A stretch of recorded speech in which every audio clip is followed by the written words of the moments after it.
আপনি আমার সর্বনাশ করছেন, আপনি আমারে বিয়ে করবেন, নাহলে আমি এলাকার লোকজন ডাক দিব, আপনি আমারে চিনেন না। কি সর্বনাশ করছি তোমার? কি সর্বনাশ করছেন তুমি মানে? অতিরিক্ত বার্গেনিং করতেছো। আপনি বাসেন বলতে তুমি বাড়িতে যাও, বাড়িতে যাও, আমি বিষয়টা পরে প্রতিদিন জানাবো। আমার সর্বনাশ করেন। এই আপনি স্যার কি প্রতিদিন হইছে আমার বিচার সর্বনাশ খেতে করেন। দাঁড়ান বিষয়টা তো হইছে।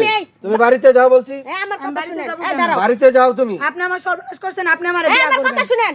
বাড়িতে পাড়া দিলে আপনি আস্তে কথা বলেন। আস্তে কেন কথা বলবেন? আস্তে কথা বলেন। কেন আমি আস্তে কথা এই, বলবো? আপনি এত উত্তেজিত আপনার সমস্যা কি? আস্তে কথা বলেন। হ্যাঁ? আস্তে কথা আপনি বলেন। আমাকে বিশ্বাস করে আসছিলেন না? আপনার ঘটনা হইছে, আপনি কি সমস্যাটা কি হইছে আমরা বলেন আমাদের। সমস্যা হচ্ছে এই মাস্টারের কাছে প্রতিদিন বিকালে আমি প্রাইভেট পড়তে আসি, হ্যান উনি প্রতিদিনই আমার সর্বনাশ করে। ওই যে কোচিং সেন্টার কোচিং করতে আইয়ে লোকজনের সামনে তুমি এগুলা কি বলতাছো? আপনি তো করছেন মানে আপনি করছেন বিদায় বলতাছি। আপনি করছেন বিদায় সে বলতাছে। এখন আপনার শুনেন, আপনার সর্বনাশ করছে এই স্যারে, জি, এখন আপনি চাচ্ছেন কি? আমি চাচ্ছি স্যার আমারে বিয়ে করব।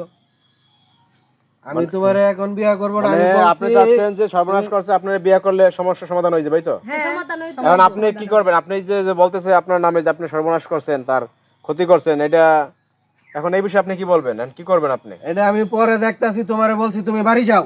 না আপনি পরে দেখবেন, দেখবো। এই মেয়ে, আপনি পরে কি দেখবেন? পরে দেখবো কোন সময়। পরে আপনি কি এখন দেখবেন? দেখতে এখন পরে শুনেন, কিসের দেহার বিষয়টা আমরা সবাই দাঁড়ান, আছি। এই ওনার বউ ফুলামি আছে, ফুলা আছে বউ নাই। বউ নাই ছেলে বউ আছে, নাই বউ নাই। সে বউ কি মারা গেছে নাকি? হ্যাঁ বউ মারা গেছে। এই জন্যই কাম করে চরিত্র ভালো না, এই জন্য এই কাম করেন আপনি। চরিত্র খারাপ দেখে তো মরছে না বাগাইছে বউ। আপনি আমারে বিয়ে করেন, নাইলে আমি এখনই মেম্বার চেয়ারম্যান ডাক দিমু। গ্রামের লোকজন তো কিছুই করতে তুমি পারবে না। অতিরিক্ত পেছাইতাছো গেলা। অতিরিক্ত পেশা এই, আপনি স্যার, আমারে বিয়ে এই, করবেন, আপনি আমার সর্বনাশ স্যার, করছেন না? পেছাইতাছো গেলা। আপনি আমার সর্বনাশ তুমি বউ করছেন নাই না? বিয়ে ভালো করলাম। করতাছো আপনি না। আমার সর্বনাশ করছেন না? তুমি আপনি ভালো আমার বিয়ে করতাছো করবেন। না গেলা। আপনার মনে আসছিল না যে একটা মাইয়া মানুষের সাথে এরকম করলে সর্বনাশ হয়ে যাবে, তো আপনি বুঝেন, এত বুঝেন, তাহলে আবার করছেন কেমনে? এখন টোটাল কথা শুনেন, এখন আপনি একটা সর্বনাশ করছেন, আপনি এটা স্বীকার করেন, সোজা কথা স্বীকার করেন। হ্যাঁ।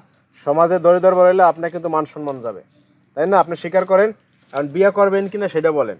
এখন ছাত্রী আপনার বিয়ে করতে চাইতেছেন না, আপনি কি করবেন সেটা বলেন। ও বিয়ে করতে চাইলেই তো হইব না কিছু। আপনি আমার সর্বনাশ করছেন, আপনি আমার করছেন বিয়ে বলে মনে করতে আসছিল হইব। না? আমি হ্যাঁ? তোমাকে বিয়ে বিয়ে তো করব, পালন করেন। কিন্তু এর সময় লাগবে, এই শুনেন আপনি কি সময় সময় লাগবে। আমি তোমাকে বলছি সময় লাগবে, এই, তুমি বাড়ি আপনারা যাও কিছু বলছি। বলবেন আপনারা? আমি একটা কথা বলি, এই দাঁড়াও দাঁড়াও। গ্রামে মুরব্বি আছে, চেয়ারম্যান আছে, মেম্বার আছে, ওনারা ডাইকে আইন না ডিসিশন এটা বিয়ে করাই দেব, কারণ মাইয়া জীবন এত নষ্ট করা যাবে না। সবাই উঠতেছে জীবন থেকে, আবার ওই লাইফ শুরু সেটাই হইছে। তো। এগুলা করা কি ভালো? এখন শুনেন, এই জানেন আপনি তো একটা ক্ষতি করছেন তার। এখন এই একটা মেয়ে মানুষ, এই ফ্যামিলিতে চলবে কিভাবে, সমাজে চলবে কিভাবে? সবাই তো মুখ দেখাইতে পারবো, মুখ দেখাইতে আপনি পারবে? পুরো মানুষ পারবে। এই ব্যবস্থা আমি কইরা দিব। এদেরকে ডাইকা তুমি যে এরকম ভাবে আমার অপমান করতেছো, এটা কি তোমার ভালো হবে নাকি? আমি ভালো মন্দ বুঝি না, আপনি আমার সর্বনাশ করছেন, আপনি আমারে বিয়ে আপনি করবেন। আপনার ভালো চিন্তা করতেছেন, মাইয়ার আর ভালো চিন্তা করেন না। এই দাঁড়ান, এই দাঁড়ান, এই কথা বাদ শোনেন। আপনি যে আকামটা করছেন, ওনা মায়ের এখন বিয়া করবেন। আপনি যে এখন ঘরে বসেন, মাদ্রাসা ডাক দেন, এই এই মাইয়া ডাক এই মেয়ে যে ঘরে বসে, হ্যাঁ, ঘরে যান, ঘরে যান, ঘরে যান। এই তুমি ঘরে যাবে না। এই, ঘরে যান। ঘরে যাও, এই তুমি ঘরে যাবে না।